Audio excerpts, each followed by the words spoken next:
Hello everyone and welcome back to my channel. So this video is about PGT Commerce preparation for DSSB, RPSC, KVS and PGT plus CUT PG Commerce and UGC NET and also for RPS Assistant Professor in Commerce. ठीक है, क्योंकि RPSC में सबसे ज्यादा मतलब vacancy assistant professor की हर साल आती है, तो इसमें वैकेंसीज काफी आती हैं, कॉमर्स में भी काफी आती हैं और भी फील्ड्स में आती हैं। मगर यहाँ बेसिकली मैं आपको अभी कॉमर्स की चीज बता रही हूँ, तो ये कॉमर्स के लिए है। तो हम उसमें पढ़ रहे थे बिजनेस फाइनेंस, हमने उसमें हमारे introduction, lease financing and capital structure कर लिया है। अब हम उसमें करेंगे हमारा कॉस्ट ऑफ कैपिटल। तो बेसिकली हमें 10 दिन में बिजनेस फाइनेंस कंप्लीट करना है। सीयूटी वालों के लिए भी मतलब ये रिवीजन टाइप है, उनका एग्जाम तो अब 19 मार्च को है, मगर बाकी जो एग्जाम्स है वो अभी आपकी जुलाई अगस्त में जाकर होंगे। तो उनके लिए हम पूरा अभी पहले बिजनेस फाइनेंस करेंगे, देन हम ऐसे ही अपना अकाउंटिंग करेंगे, इकोनॉमिक्स, इनकम टैक्स, जितने भी टॉपिक्स है सब धीरे धीरे अपने टॉपिक्स 10-10 दिन में लमसम ले लेकर टॉपिक कंप्लीट करके एंड देन प्रैक्टिस क्वेश्चंस करेंगे। तो सबसे पहले कॉस्ट ऑफ कैपिटल में हम क्या क्या पढ़ेंगे, उसके कंसेप्ट इंपॉर्टेंस पढ़ेंगे, cost of capital of debt और इक्विटी कैपिटल पढ़ेंगे, cost of retained earning, role of cost of capital in decision making and weighted average of cost of capital. जो मैंने आपको कैपिटल स्ट्रक्चर में इतनी सारी चीजें बताई थी, कैसे केई निकलता है, केडी निकलता है, केआर निकलता है, केपी मतलब कॉस्ट निकलती है वेरियस, के zero that is average, weighted average capital cost. आज हम उन सबको फॉर्मूले वाइज फाइंड आउट करेंगे कि वो निकलते कैसे हैं। ठीक है, आज आपको वो चीजें क्लियर हो जाएंगी कि क्या क्या वो चीजें हैं सारी। हमारी पहली चीज है कि cost of definition, cost of capital की डेफिनेशन क्या है। कॉस्ट ऑफ कैपिटल बहुत इंपॉर्टेंट होता है फाइनेंशियल मैनेजमेंट में। फाइनेंशियल मैनेजमेंट का काम क्या है, पैसा इक्वेट कहाँ से करना है, कहाँ से रेज करना है, कहाँ इन्वेस्ट करना है, ये सारे डिसीजन लेना। तो कॉस्ट ऑफ कैपिटल मतलब क्या है कि कहीं से आप कैपिटल रेज कर रहे हैं, उसकी आपको कॉस्ट कितनी पड़ रही है। तो हम चेक करते हैं कि इक्विटी से अगर पैसा लेते हैं, इक्विटी शेयर होल्डर से पैसा ले रहे हैं, तो हमें कितनी कॉस्ट लग रही है। अगर हम उसे डेट से ले रहे हैं तो कितनी कॉस्ट लगेगी, और हम उस कॉस्ट को उस जगह से पैसा अरेंज करेंगे जहां पर आपको कॉस्ट ऑफ कैपिटल तो क्या लगे, मतलब कॉस्ट ऑफ कैपिटल जहां से आप ले रहे हैं वो आपकी लेस लगे, और वहां से आपको जो प्रॉफिट मैक्सिमाइजेशन है वो ज्यादा हो रहा हो, ऐसी जगह से आप कैपिटल रेज करते हैं। तो फर्स्ट चीज हम कंपैरिजन चेक करते हैं ऑल्टरनेटिव सोर्सेज ऑफ फंड।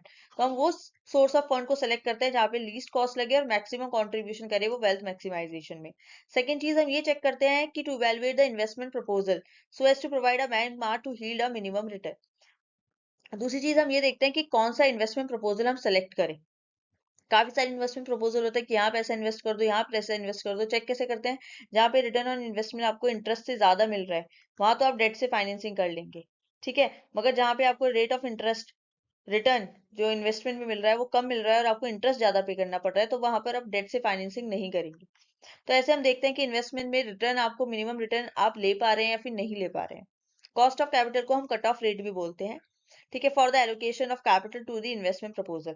जो हमें इन्वेस्टमेंट प्रपोजल में पैसा लगाना होता है, कैपिटल रेज करनी पड़ती है, जो उसकी कॉस्ट लगती है उसको हम कट ऑफ रेट भी बोलते हैं।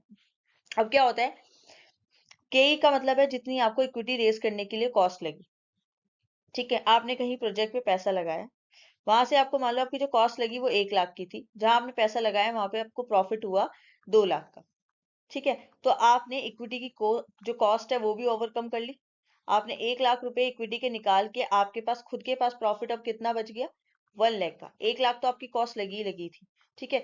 तो आपका ये होता है कि आप मिनिमम कॉस्ट, कई बार ऐसा होता है कि आपने 1 लाख ही आपकी इक्विटी पे कॉस्ट लगी और आपने 1 लाख का ही प्रॉफिट कमाया, तो यहाँ पर आपको जितना लगा उतना ही वापस आ गया। तो ये वो वाली सिचुएशन है कि आप इतना तो अर्न करें कि आप कॉस्ट को कवर अप कर लें।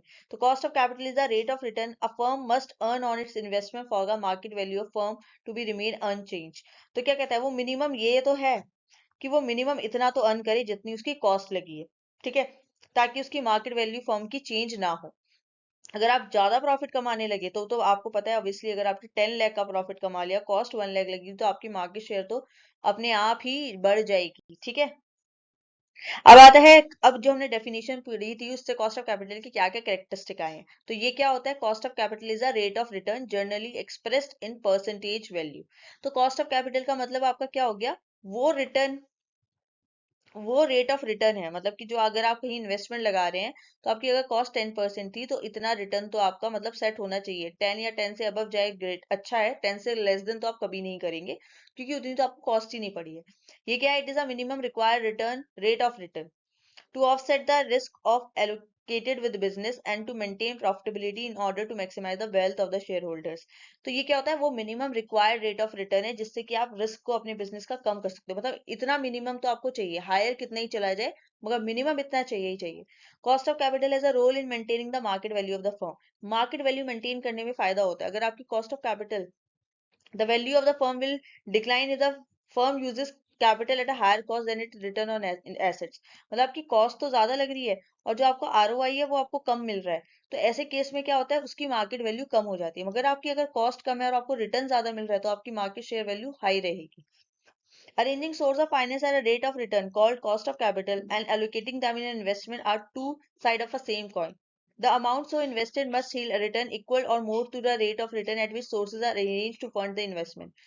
मान लो आपने इक्विटी से पैसा अरेंज किया, 1 लाख रुपए आपकी कॉस्ट लगी, ठीक है, तो आप ऐसी जगह इन्वेस्टमेंट करेंगे जहां पे आपको मिनिमम 1 लाख तो मिल ही जाए, 1 लाख तो आप कवर कर सके और उससे ग्रेटर भी।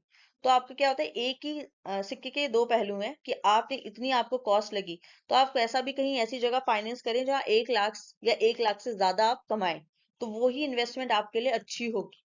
तो ये इन्वेस्टमेंट डिसीजन में भी हेल्प करता है। Cost of capital involve implicit as well as explicit cost, therefore it takes future risk and business risk into an account।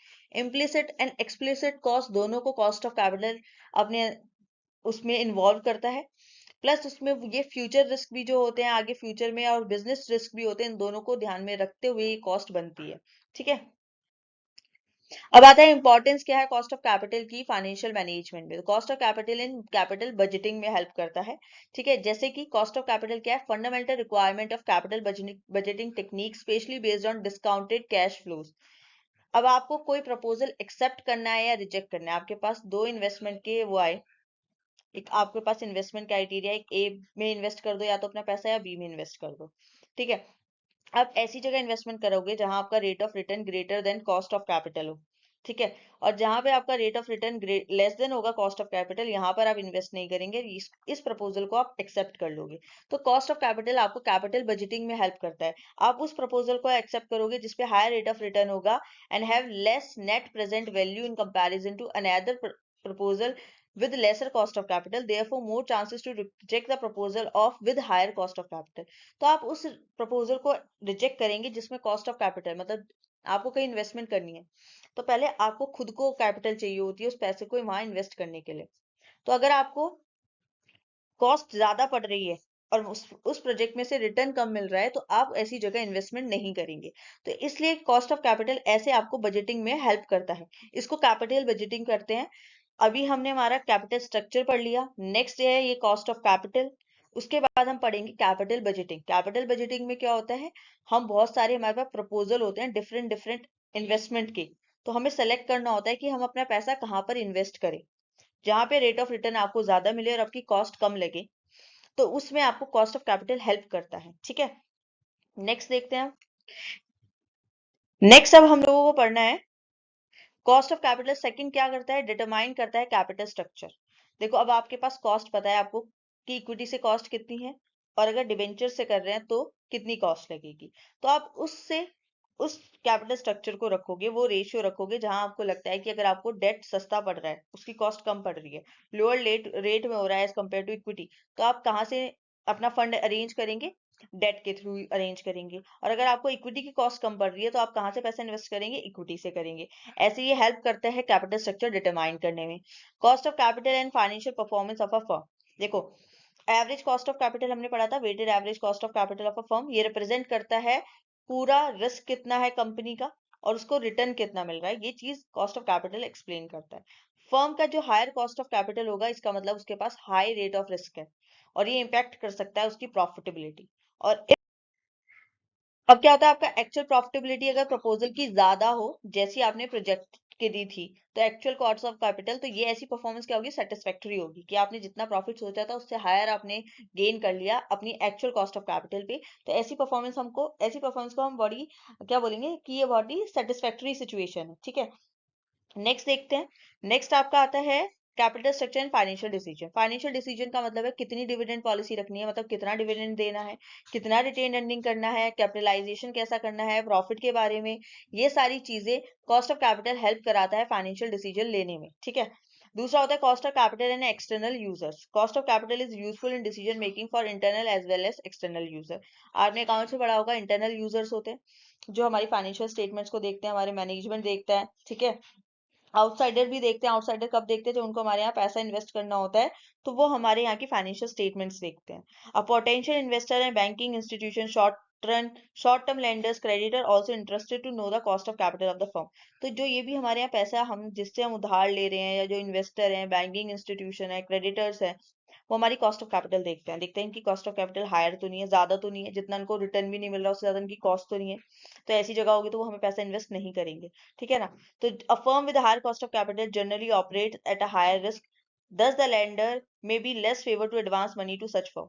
अगर किसी की कॉस्ट ऑफ कैपिटल बहुत ज्यादा है, ठीक है, तो इन्वेस्टर ऐसा रिस्क लेने की चांसेस नहीं लेता है। Sometimes government also provide financial assistance to the companies in danger but of national social importance due to high cost of capital by announcing a special packages. क्या होता है, गवर्नमेंट कई बार ना फाइनेंशियल असिस्टेंस प्रोवाइड कराता है companies को जब वो ऐसी सिचुएशन में आ जाती है जिनकी कॉस्ट ऑफ कैपिटल बहुत हायर हो जाती है, मगर खाली उन्हीं कंपनी को जो कि नेशनल सोशल इंपॉर्टेंस पे है, ठीक है। नेक्स्ट आता है कंपोनेंट्स क्या है कॉस्ट ऑफ कैपिटल के। कॉस्ट ऑफ कैपिटल के कंपोनेंट्स हैं, बहुत इंपॉर्टेंट है। प्राइम कंपोनेंट है कॉस्ट ऑफ कैपिटल के, एक तो कॉस्ट और एक कैपिटल, ठीक है। तो a combination of different types of capital and cost components determine the cost of capital which may vary from case to case. तो इसकी क्लासिफिकेशन है, कॉस्ट में क्या क्या आती है, देखो किस किस चीज से कैपिटल की कॉस्ट बनती है पैसा रेज करने की। Before tax, after tax, historical, future, average, flotation and marginal cost, explicit, implicit cost and depreciation. अब हम इन चीजों को भी पढ़ेंगे कि कॉस्ट क्या क्या होती है। कैपिटल में क्या होता है, या तो हम एक्सटर्नल कैपिटल लेते हैं बाहर वालों से, इक्विटी शेयर होल्डर्स, हम पब्लिक को दिए जाते हैं इक्विटी कैपिटल, प्रेफरेंस कैपिटल और आपका डेट। और इंटरनल क्या होता है आपका रिटेन्ड अर्निंग। रिटेन अर्निंग मैंने बताया था प्रॉफिट, ऐसा प्रॉफिट जो हमने इक्विटी शेयर होल्डर्स को डिस्ट्रीब्यूट ना करके अपने पास प्लग बैक कर दिया, उसे प्लगिंग बैक भी कहते हैं। हमने वो पैसा अपने पास रख लिया, कहीं हमें फ्यूचर में इन्वेस्टमेंट करनी होगी तो उस पैसे में से कर लेंगे, उसे बोलते हैं रिटेन अर्निंग, वो इंटरनल कैपिटल होती है। दूसरा होता है depreciation as a source of fund. Depreciation account बनाया जाता है, रिजर्व बनाया जाता है, उसको भी as a source of fund हम यूज कर सकते हैं कैपिटल इन्वेस्टमेंट के लिए। तो ये है major components before tax and after tax. आपको पता है ना, बिफोर टैक्स आपका प्रॉफिट निकलता है जिसमें अभी आपने इंटरेस्ट पेमेंट कर दिया मगर टैक्स नहीं लगा है। आफ्टर टैक्स होता है अब आपका सब कुछ इंटरेस्ट पेमेंट कर दिया, अब आपको टैक्स डिडक्ट करना है, उसके बाद आप डिविडेंड बांटते हैं इक्विटी और उसमें अपना प्रेफरेंस शेयर होल्डर के लिए। तो आपको पता है कि जो कॉस्ट ऑफ डेट है उसमें इंटरेस्ट पे किया जाता है जो कि डिडक्टेबल इन नेचर होता है, जो आपको टैक्स बेनिफिट प्रोवाइड कराता है। दूसरा आता है आपका हिस्टोरिकल कॉस्ट और future cost. Decision making process of financial management generally depend on accounting information which is historical in nature. आपने अकाउंटिंग स्टैंडर्ड्स पढ़ा होगा कि accounting information historical in nature होती है, जो आपको वहाँ फिगर्स होती है वो हिस्टोरिकल डेटा पे होती है, बट यूज करता है फ्यूचर कॉस्ट और estimate cost is much relevant than a historical cost. अगर आपको पता है फ्यूचर कॉस्ट और एस्टिमेटेड कॉस्ट ज्यादा रेलेवेंट है as compare to historical cost. At the same point of time it emphasized that the future cost can not be generated without the base of historical cost। मगर जब आपके पास historical data नहीं होगा तब तक आप फ्यूचर कॉस्ट नहीं ascertain कर सकते हैं, क्योंकि हम प्रीवियस डेटा के बेसिस पे ही अपनी फ्यूचर कॉस्ट को जनरेट करते हैं। आता है average, marginal, flotation cost. The role of average cost, marginal cost has wider application in cost of capital. Average cost of capital is combined component of all the components of the capital. The average cost refers to weighted average cost of capital. Marginal cost का मतलब क्या है, marginal आपने पढ़ा होगा, marginal costing। marginal का मतलब होता है additional। तो मार्जिनल कॉस्ट क्या होता है, जो एडिशनल कॉस्ट आपने रेज करी है एडिशनल फंड के लिए, आपको और एक्स्ट्रा फंड लेना था जो उसके लिए एडिशनल कॉस्ट लगी, उसको मार्जिनल कॉस्ट कहते हैं। तो बोथ अगर आप एवरेज कॉस्ट और मार्जिनल कॉस्ट दोनों यूज करी जाती है कॉस्ट ऑफ कैपिटल को डिटरमाइन करने के लिए, ठीक है। On distant opinion they are there on flotation cost, some author are in view that the flotation cost are relevant when firms raise new financing. मतलब ऑथर ने ये बोला है जब न्यू फाइनेंसिंग करते हैं ना, नई फाइनेंसिंग करते हैं तब फ्लोटेशन कॉस्ट आती है। Another approach treats flotation cost as additional outflow that increases the initial cash outlay of an investment. This is an disagreement on how to appropriately handle the flotation cost.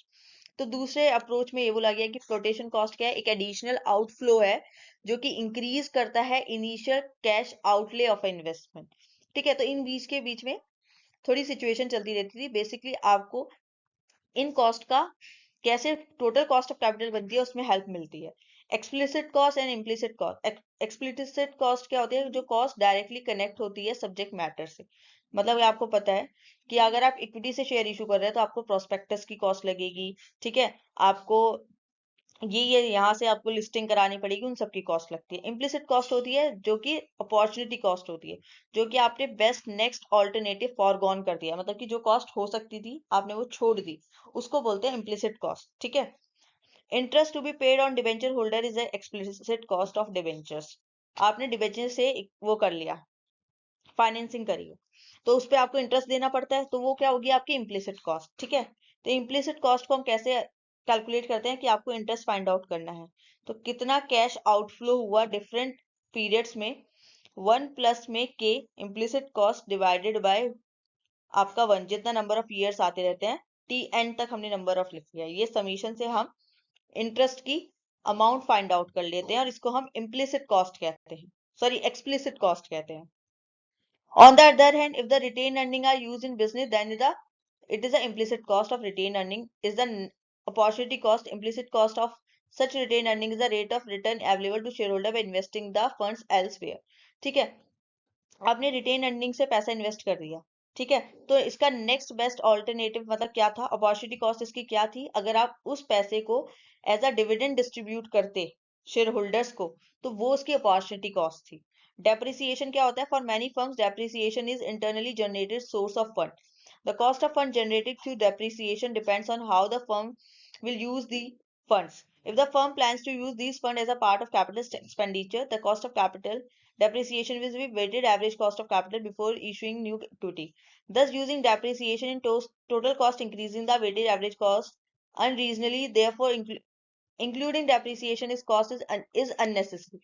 तो मतलब ये कह रहे हैं कि जो फर्म है वो डेप्रिसिएशन को कैसे वो कर रही है, किस तरीके से उस कॉस्ट को लेके चल रही है। अगर depreciation internally generated source of fund, मतलब कि आपने इंटरनली पैसा जनरेट कर रखा था कि इतना पैसा हमने रिजर्व में सेट कर रखा है जो हमारा डेप्रिसिएशन का है, फिर आपके ऊपर है कि आप उस फंड को कैसे यूज कर रहे हैं। उसको आप एज अ कैपिटल एक्सपेंडिचर लेके चल रहे हैं या फिर आप उसको कुछ और लेकर चल रहे हैं, एज अ रिजर्व लेके चल रहे हैं। सो नेक्स्ट हमें पढ़ना है फैक्टर अफेक्टिंग फाइनेंशियल कॉस्ट, और उसके बाद हमें नेक्स्ट चीज पढ़नी है कॉस्ट ऑफ कैपिटल, कि कैसे कॉस्ट ऑफ कैपिटल निकलती है, डेट की, इक्विटी की, प्रेफरेंस शेयर की, डिबेंचर्स की, रिटेन अर्निंग, वो सारी चीजें हमें करनी है। तो जो ये फैक्टर अफेक्टिंग फाइनेंशियल कॉस्ट होता है, जो कॉस्ट ऑफ कैपिटल होता है, उसको हम कल की क्लास में पढ़ेंगे, ठीक है। अभी के लिए हम सिर्फ जो ओवरव्यू था चैप्टर का वो करेंगे, कि एकदम से सारी चीजें नहीं होंगी। अभी मैंने आपको सिर्फ ये बताया कि कॉस्ट ऑफ कैपिटल होती क्या है, क्या क्या चीजें हम लेके चलते हैं। अब जो उसका बेसिक प्रैक्टिकल आता है कॉस्ट ऑफ कैपिटल के, असल में आपको प्रैक्टिकल क्वेश्चन पूछे जाते हैं, ठीक है। और जो ये फैक्टर्स अफेक्टिंग है, ये चीजों में से पूछा जाता है कि ये इंपॉर्टेंट है कि ये क्या कंपोनेंट्स होती हैं। तो हमें ये चीजें पढ़नी है, मुझे आपको बताना है कि बिजनेस रिस्क और जो मैं फाइनेंशियल रिस्क बोल रही हूँ वो सारी चीजें क्या होती हैं। So that's all for today. I hope you guys like this session, so thank you. So please like, share and subscribe my channel.